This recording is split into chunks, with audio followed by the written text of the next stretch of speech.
Well, joining me now is Uday Chandra, an assistant professor of government at Georgetown University. Thanks very much for being with us here.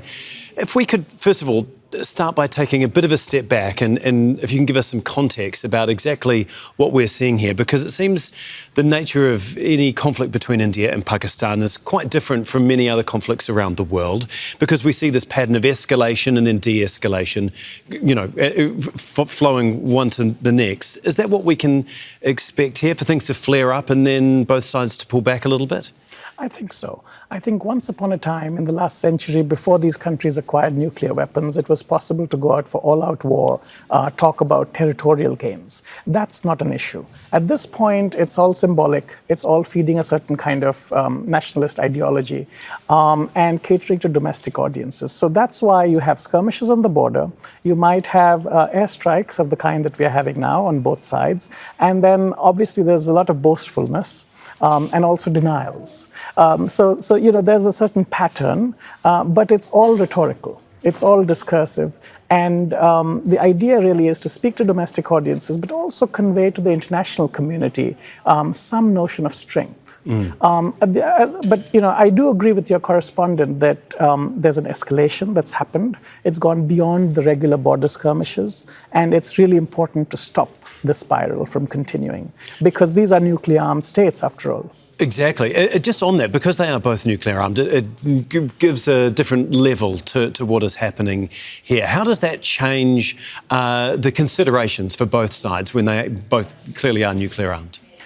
I think it's a bit different. It's a bit asymmetric for India and Pakistan in this case, because I don't really think we're in a world where nuclear deterrence in the Cold War sense can be assumed, that both sides are armed, because technology has evolved. We have short-range missiles which are possible, which can cause immense damage, killing millions of people. So it just seems to me that the spiral really needs to be stopped for it to go to that level. But I think the willingness of both sides to use weapons to prove a point is not something that we should underestimate.